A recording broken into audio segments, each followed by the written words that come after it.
All right, Romans 7.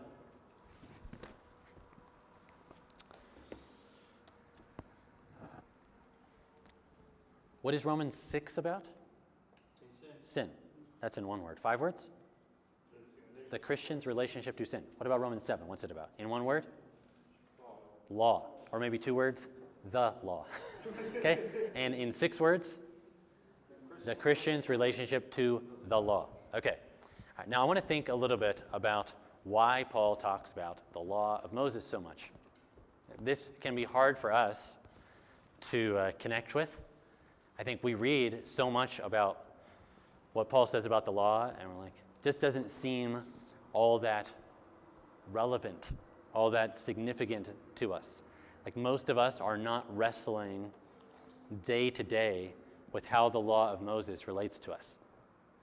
Like when you go to the grocery store and you're looking at the different meats that you could buy. Like, are you thinking, I wonder if I am violating the law of Moses by this? Like this is just, when it's Saturday and you're doing some work around the house, I doubt you're like feeling all conflicted that maybe you're violating the Sabbath. Because it's like we don't live with this consciousness typically of like, is anything I'm doing violating the law? Like we're not thinking about our relationship to the law of Moses all that often. We do like in a study like this as we're going through Romans, but not in a day-to-day life.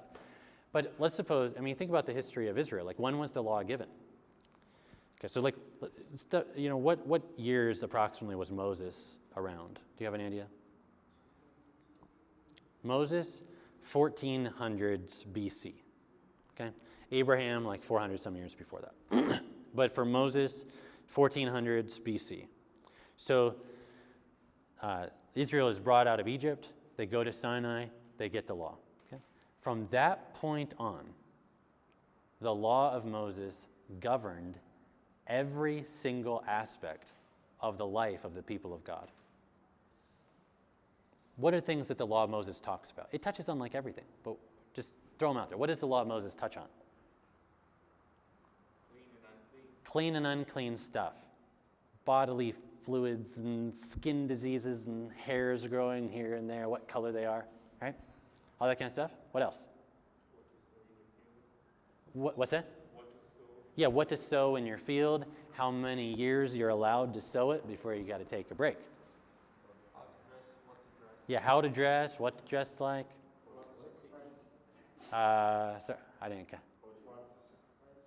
Yeah, sacrifices and what to do with the different body parts of the animal, and lots of stuff about like kidneys and this and that and fat and orders of like burning this and that. Okay, all kinds of stuff about this. Yeah. What to eat. Yeah, definitely. What to eat, what not to eat, how to handle dead stuff, how to handle dead people, like what to do with funerals and this kind of stuff. What else? Yeah, ceremonies of various feasts and various purification things and all kinds of stuff like that. Civil disputes, yep. Accidental injuries caused to people, animals kind of stuff, like your ox went and gored somebody. Had your ox ever gored somebody before? You're in big trouble if it did it again. It's not as big a trouble if it's the first time. The law of Moses, and then all kinds of stuff related to just like the will of God, like for all people and everywhere, just like don't steal. But then even don't steal, it's like, okay, well, what does that apply to? And Moses will just expound on that. Like, or don't commit adultery. Like, is that like the only prohibition of like a sexual sin? It has to be literally adultery? Well, Moses will expand on that and apply that in all sorts of ways. So a lot of times the Ten Commandments are just fleshed out in all kinds of practical ways throughout the rest of the law. But my point is, for like 1,430 years, the law of Moses, one single document, governed the life of the people of God. And it governed every aspect of their life. And then, especially with this guy named Paul, you have all these people who start trusting in the God of those scriptures are following that God and the Messiah that those scriptures talked about, and now they don't do the stuff anymore. And yet they read those same scriptures every week. And they sing the same psalms. And they say they are like the people. And Paul's saying they are the people that those books were saying God would create. You know, this is the question that is on everybody's mind in the first century. Like, how does the law relate to us? And think, they don't have a New Testament. So they are reading the Torah all the time, like in church. You know, and yet they're reading all this stuff and they're not doing most of it. You know, like, this raises serious questions, both for Gentiles who are soaking in the Jewish scriptures and reading and wondering, like, what this has to do with me, but also the Jewish people who are outside the church are like, you guys are saying you follow this, but you don't do any of the stuff we do. And then the Jewish Christians, what's their relationship to the law? Because they grew up culturally doing all that stuff.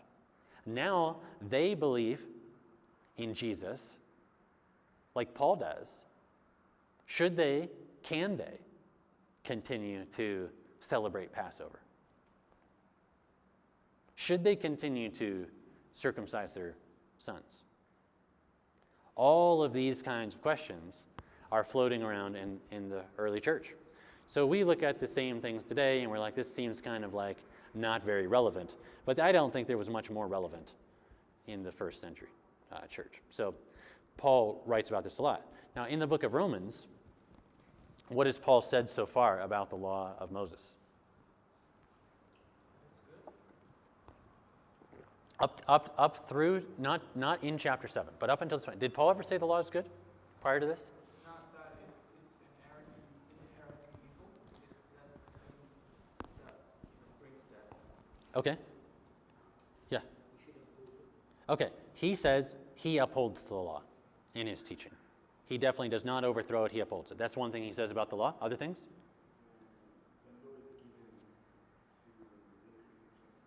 Yeah.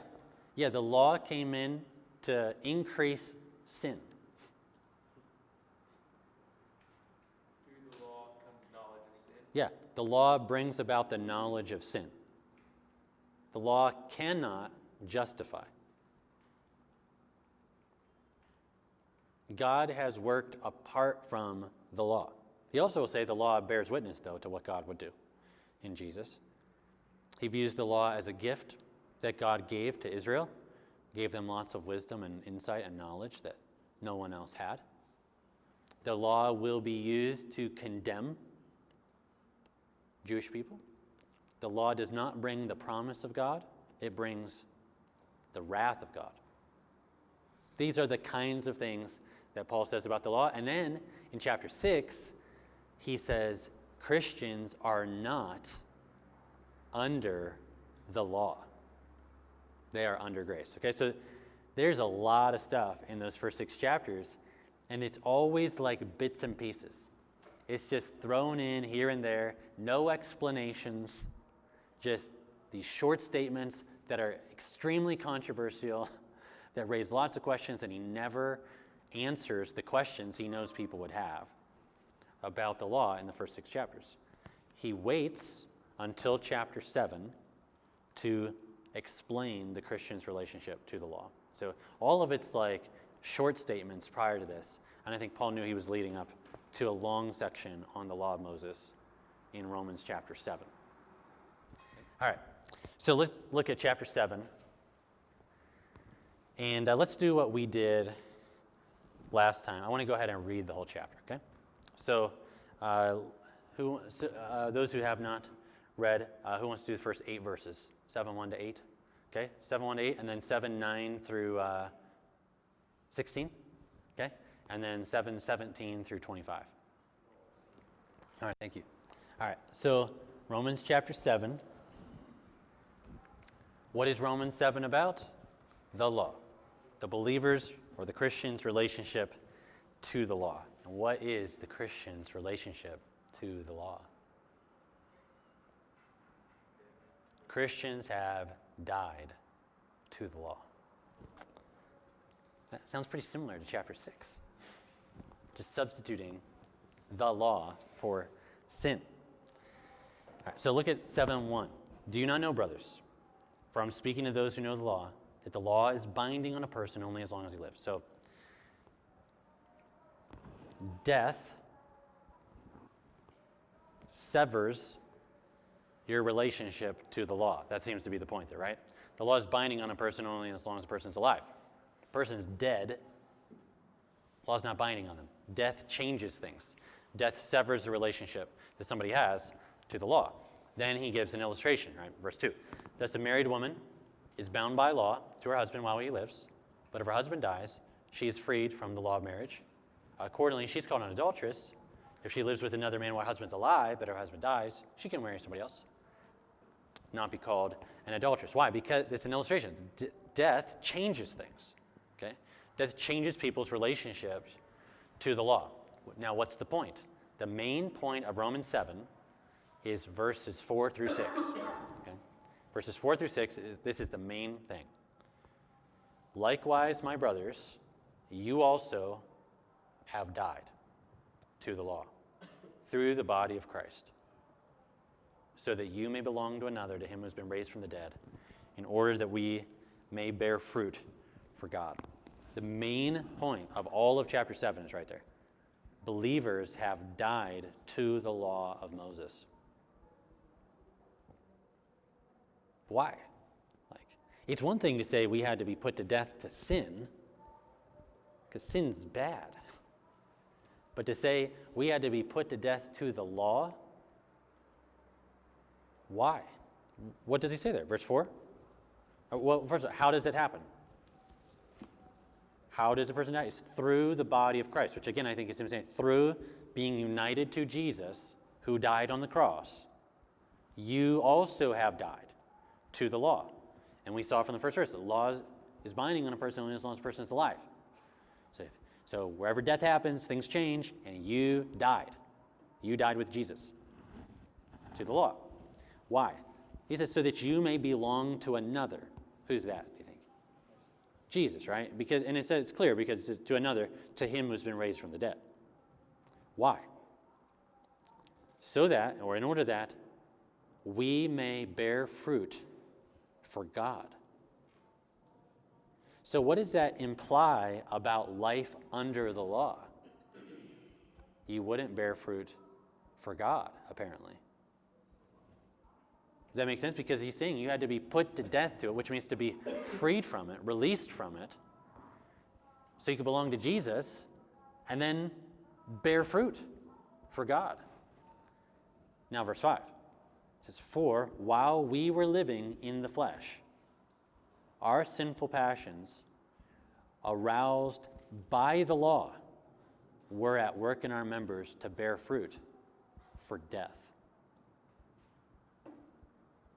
But now we are released from the law, having died to what held us captive, so that we can serve not under the old written code, but in the new way of the Spirit. And this by old written code, that's letter there.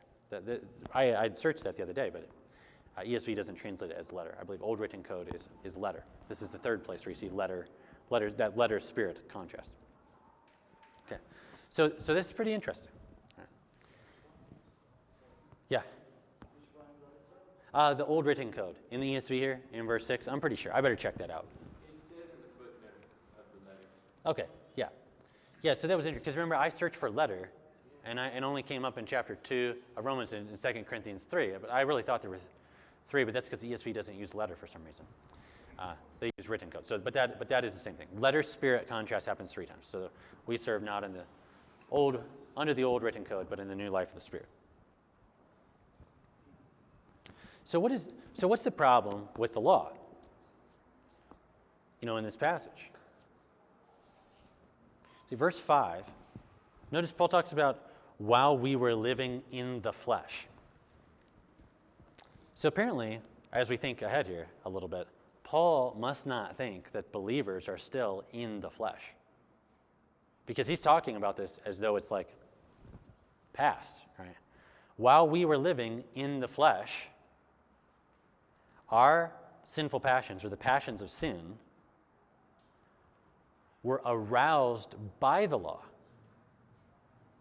And that just led to more sin and more fruit for death. So, Paul says God's answer was, to put us to death to the law and set us free from it.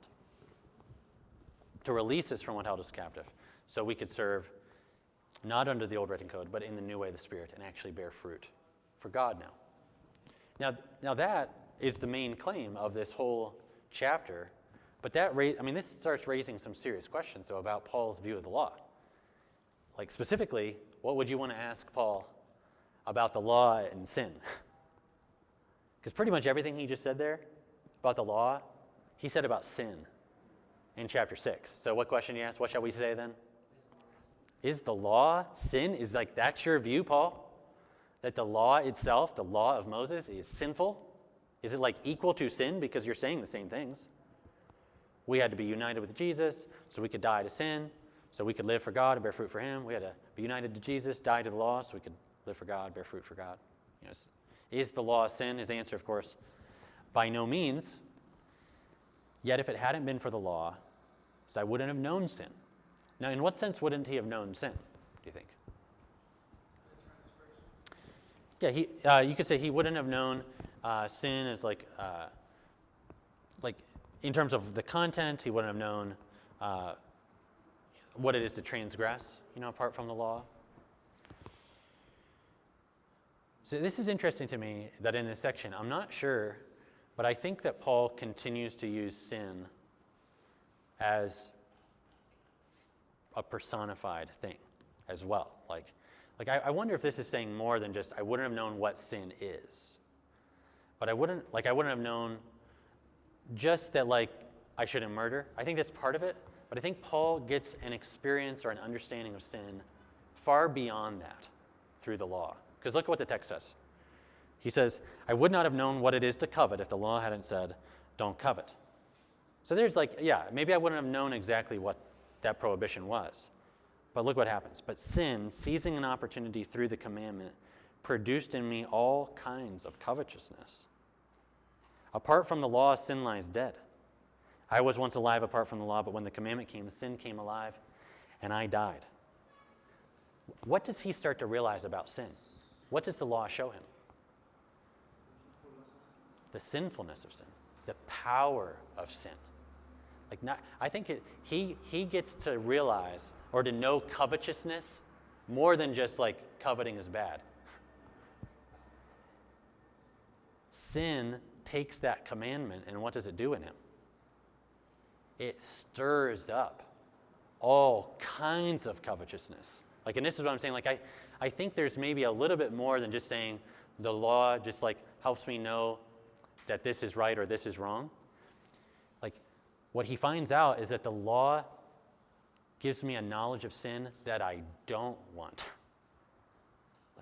I start to realize how powerful sin is, how bad I am, how weak I am to withstand it.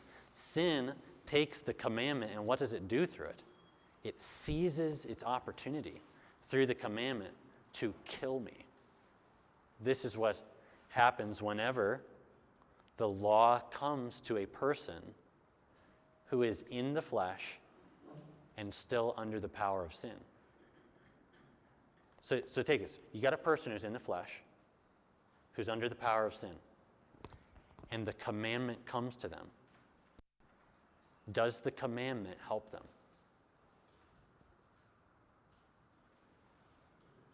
No. What actually happens? Sin seizes its opportunity through that commandment and uses that command like a sword to slay me, to produce and stir up within me all kinds of stuff that I wouldn't have even had before. I usually use illustrations when I look out at students or at my church, I notice that we like to touch our faces a lot, like you, and so I'll say don't touch your face, no more face touching, and then what happens? everybody's like, and it's just simple illustrations. And this is actually in parenting, this is an interesting question, Like I could look over at this outlet and I could tell my 3-year-old, don't touch that outlet.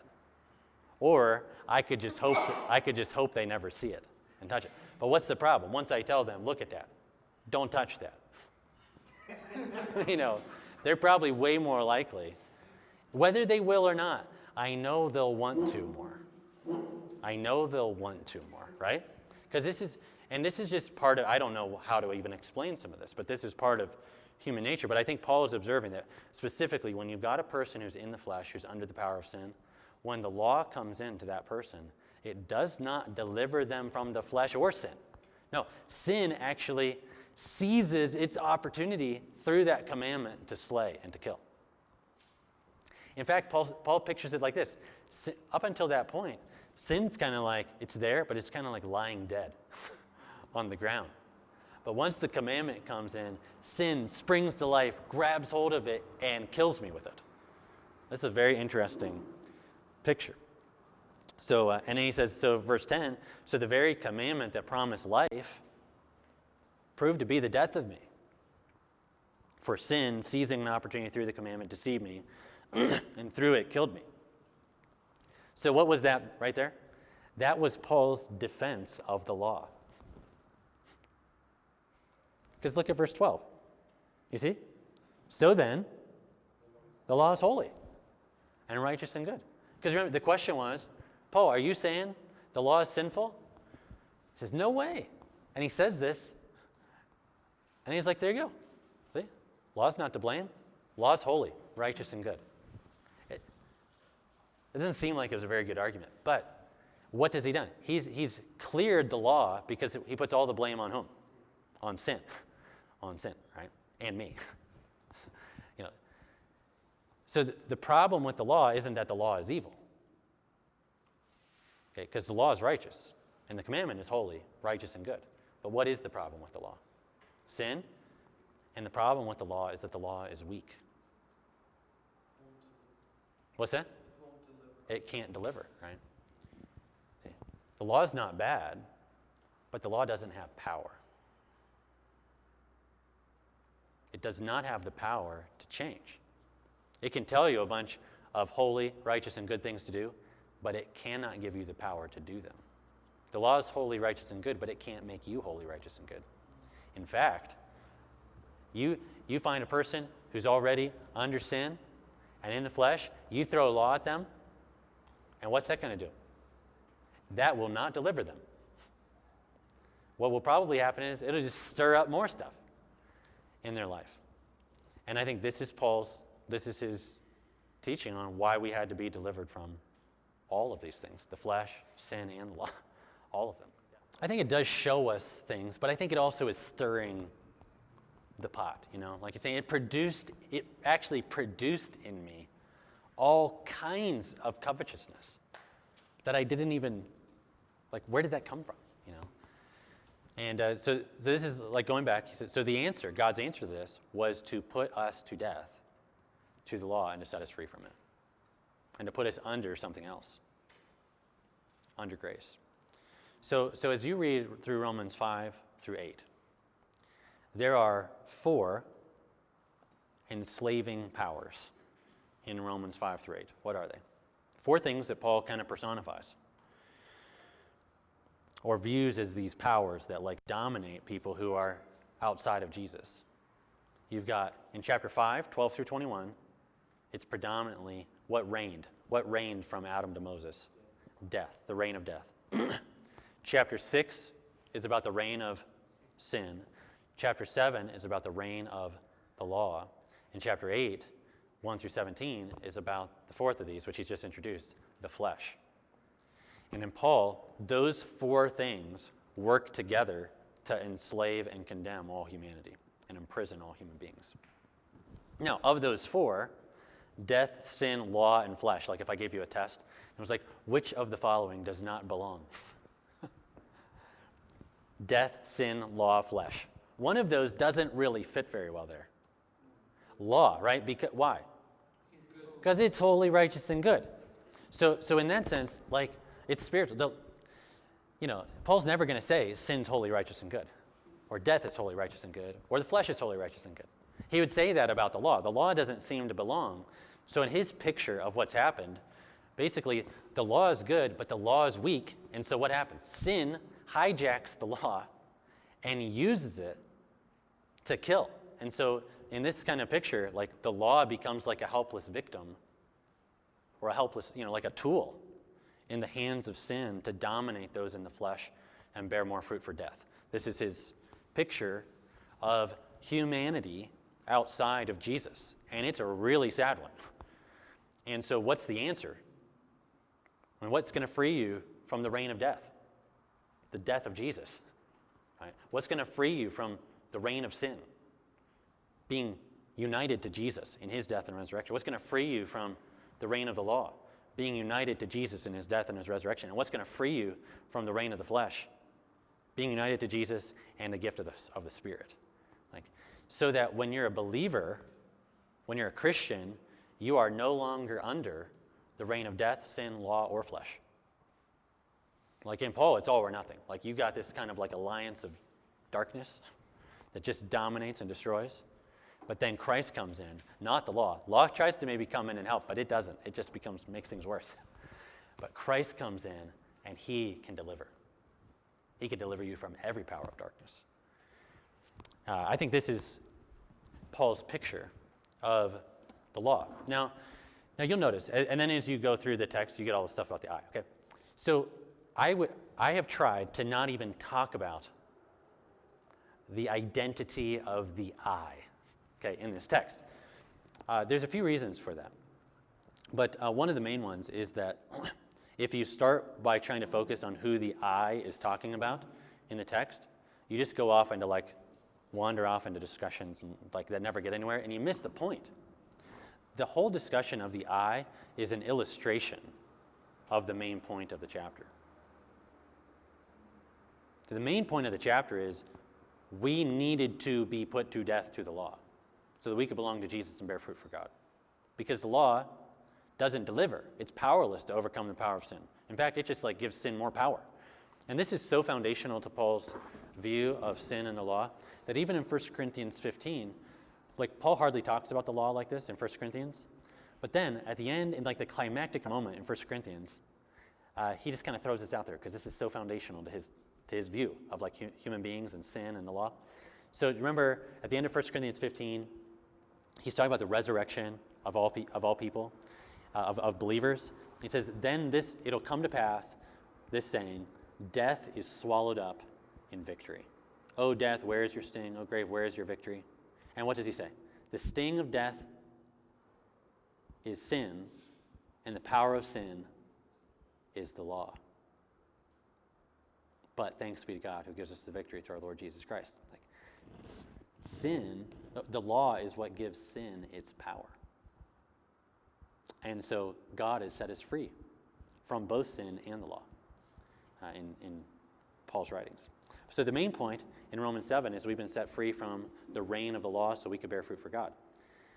What happens with the illustrations with the eye is that Paul is illustrating why that needed to happen.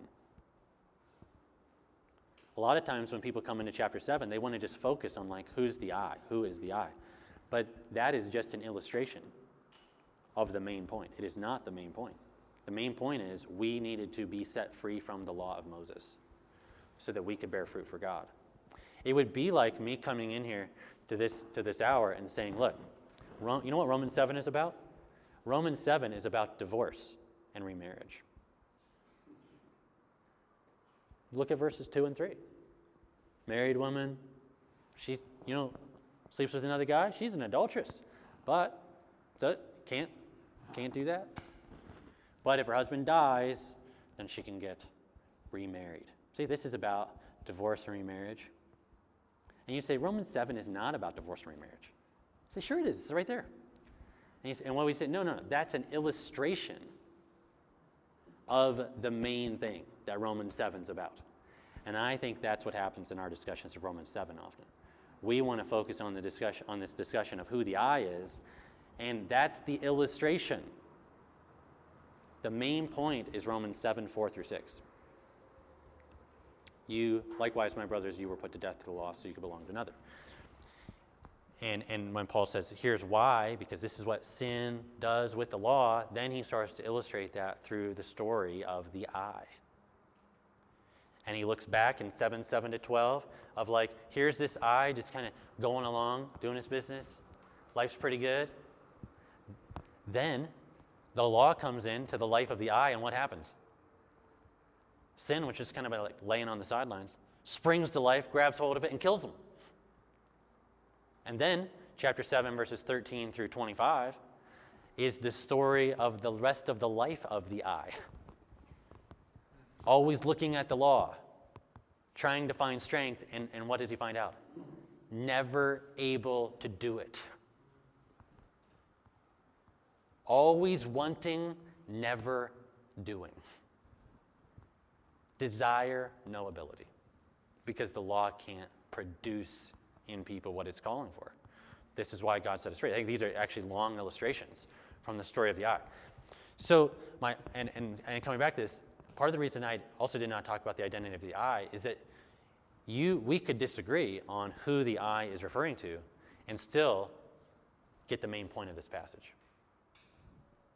And even be able to teach people about this without even identifying that.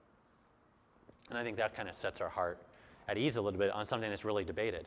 Because if you will focus on the inability of the law to deliver and to produce in you what it's calling for, and that you need to look somewhere else for deliverance and strength, other than to the law, you'll get the main point of the chapter.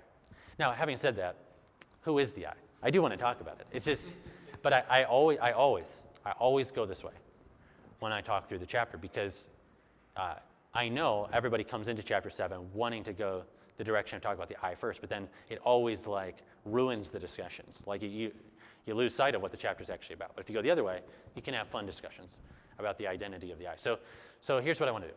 I want you to tell me why the eye is definitely a believer. Okay? So we all agree the eye is definitely a Christian. Okay, why? Actually, I don't even care if you believe that. I just want you to tell me right now. Okay, the eye is definitely a Christian, and let's prove it from the text. Okay? Yeah. He loves the law, right? He genuinely delights in his inner being in the law.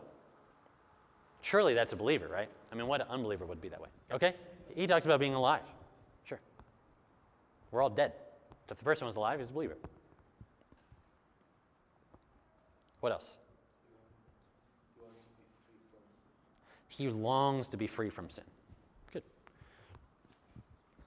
Definitely a believer. Yeah, he really, really wants to do the right thing. Seems to indicate that Jesus has delivered him. Yeah. This one is a person who's been delivered through Jesus. He's realized his inabilities. He's come to Jesus. Thanks be to God. Through Jesus Christ our Lord. That's what he's saying. Definitely a believer. He says, I know that in me, that is in my flesh, there's nothing good.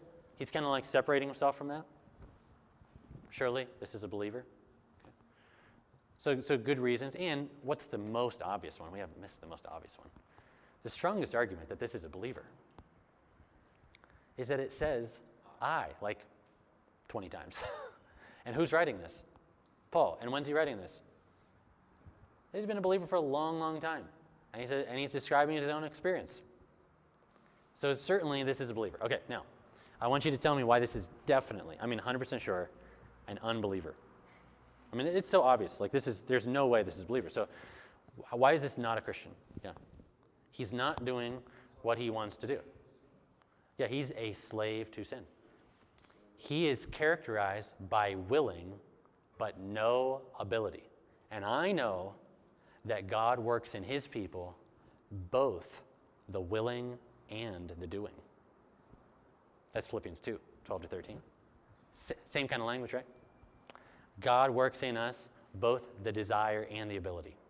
And this guy has all desire and no ability. This is an unbeliever. What else? Yeah, he's of the flesh and sold under sin. Okay, this is by far the strongest argument, right? I am sold under sin. How can that be a believer? What was the entire point of Romans 6? You are not under sin. So there is no way a chapter later Paul could say, I am under sin, and you think that's a Christian. That would be impossible. Anything else? Yeah. What's that? Yeah, captive. He's captive to the law of sin that's in his members. Yep. For I know nothing good dwells in me. Yeah, nothing good dwells in him. Yeah, what about like regeneration, gift of the Spirit? Yep. Mm-hmm. So he couldn't do the things that he wanted to do, Mm-hmm. and he's doing what he hates. Yep. So he's under sin. Yep, for sure. Yep, he lives as a slave to sin. Okay. All right, so what is the, and we could go on and on. So what is the conclusion?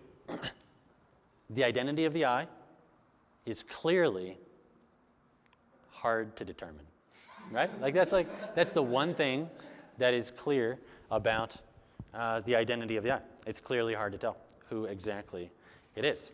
And so this has been a long-standing discussion of who this is. So you'll have different commentators go with different views. Like Doug Moo, I like his commentary. He basically, I think, goes very simply at this and says, look, Romans 7:14 says this person is sold under sin. There is no way that's a Christian, because that was the entire point of chapter 6. So so then you would say, well, who does he think it is? If it's not describing Paul, like in his current experience, he would say that this is Paul. It does include him, but it describes the experience of Israel under the law. That he basically uses I to describe the experience of Israel. And that 7 through 12 is about when the law first came to Israel. Like they were doing well when they went to Sinai, all things considered. And then the law came in, and what happened? Did they get any better after Exodus 20? No. That first generation ends up dying in the wilderness when they leave Sinai. It does not lead them to life, it leads them to death. And then 7:13 to 25, the change from like the initial reception of it to 7:13 to 25 is about their continued life under the law, which was one where they kind of wanted to do it, but they never had the ability. So that's Moo's view. You have other people that will say this is about Paul as a believer, as a mature believer, and that his life is one where he wants to do the law, but he often finds himself unable to do it. And then you've got everything in between with these views, okay? What do you think? Yeah. More of a question. Oh, but I asked you a question. Go ahead. I thought a lot of people mentioned this to support the theology of indwelling sin. Mm-hmm. Yeah. Yeah, like John Owen and so forth, yeah. Indwelling sin, that this is about the continued power of indwelling sin. And a lot of those views are dependent, like when they're using this text, on this being Paul as a mature Christian. That this is what you can basically expect in the Christian life. And a lot of people take a lot of solace or comfort in that. And you probably have too, because you probably have felt this way, just like I have. Like, man, there's so many times I want to do what's right and I don't do it. Boy, I'm really thankful Paul wrote Romans 7. That's kind of one approach to this. But I would, my personal take on this. Well, no, what do you think? What do you think? You didn't even tell me what you think. What do you think? Yeah. So it could be kind of like Moo's like kind of Israel thing. It could be just more like Paul's own experience, like kind of as a young man, when the law really came home to him, and it didn't lead him to life, it led him to death, and then he struggled until he came to Christ. This could be kind of like testimony of his past, not of so much of like his current condition as a Christian. I will say that of these two options, like basically this is unbeliever or unbelieving Israel kind of thing, versus like Paul as a mature Christian, I definitely would side toward the unbelieving side of things. I don't think that the I demands that it's like Paul himself right now as he's writing.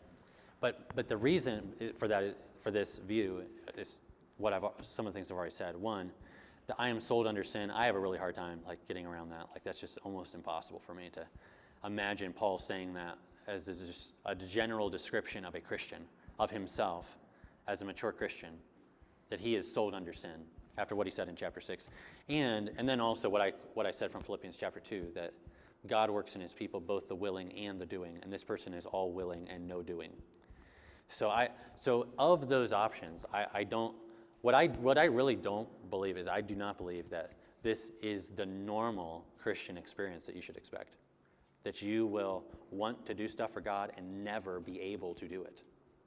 I don't think that's how Paul talks in the rest of his letters, or even in the rest of Romans. You'll notice as well in this text there is no mention in 7:7-25 of the Spirit. You notice that? I mean, there's not a single reference to the Holy Spirit in 7:7-25. This is like the person trying to do the law in the power of I, and finding they're not able to do it because the person's too weak and the law can't help them. And I think this is part of my overall picture of this, is that basically the law is good, but the law is powerless to overcome the power of sin. Sin's too strong, I'm too weak, and the law can't help me. That's the story. Sin's too strong, I'm too weak, and the law can't help me. You look to law and the power of I, and you will never be able to do what God has called you to do. Because there isn't power in the law, and there's no power in you. You look to Jesus and the Spirit, that's a different story.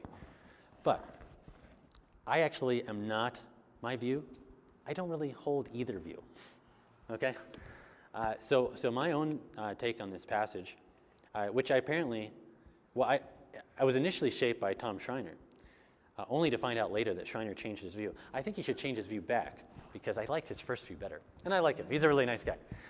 But my own view is that maybe the arguments are so balanced, like between this being like a believer or an unbeliever, because maybe Paul's point isn't to try to identify one person at one time in their life, but maybe his point is actually to illustrate what happens to every person at any time that they look to the law and they look within.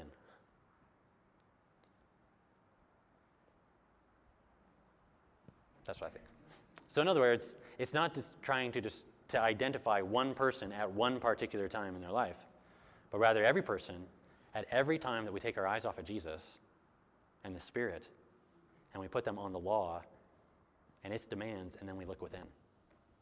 And what will you find if you do that? I don't care if you're an unbeliever or a believer. If you do that, you will find yourself willing and not able to do. You will find your life miserable that way, because there is no power in the law when it comes to fighting sin, and there is no strength within to be able to do what God's called to do. So I actually think that makes pretty good sense of this. But there's a lot of similarities, though, to the story of Israel and everybody. I mean, that's why everybody can relate to this, because this does relate to us as Christians, because there's lots of times we take our eyes off of Jesus and the Spirit, and we look at God's commands and we look within, and we find ourselves like we're just weak. We're just not able to do it. And this happened with unbelieving Pharisees. This happened with Paul in his own life. And this can happen with people all throughout life. In fact, I even think in some ways 7:7-12 is almost echoes Adam in the garden. The command wasn't directly don't covet, but even the command not to eat of the tree is somewhat close to not coveting when you think about it, like not wanting something that you aren't supposed to have, that doesn't belong to you. Because Adam, you could say, he was truly alive when the commandment came. Right? And what happened? Sin, which had been lying dead, sprang to life, took hold of that commandment, and killed him. So I think this actually, there's all sorts of stories throughout the Bible and all sorts of stories in our own lives where we'll be able to relate to the chapter, but I don't really put myself in one, like this is a believer or this is an unbeliever. I kind of take the view that makes everybody happy, that it's kind of everybody at any point when this is true about us, when we take our eyes off of Jesus and the Spirit. We look at the commands of God, look at the law, look within, and this is what we find. So because there's this idea that like the stories kind of like continue to happen. Like this connects with Adam in the garden, and this connects with Israel at Sinai, and this connects with Paul in his own life, and this connects with us too. Like, and I think that's all true.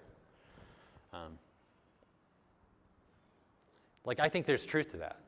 I'm trying to say, like, I don't think that Paul's intent in the eye illustration is to try to like identify just one experience or just one person at one point, like specifically as an unbeliever, or specifically as a person who's about to come to Jesus, or specifically as a young Christian, or specifically as a mature Christian. Like I don't think that's his point in the illustrations. I think the illustration is basically, here's what happens when the law comes into a person's life and they look at it and they look within. There's just no power there. And so their life will be one of constant frustration, and sin will have a heyday, basically.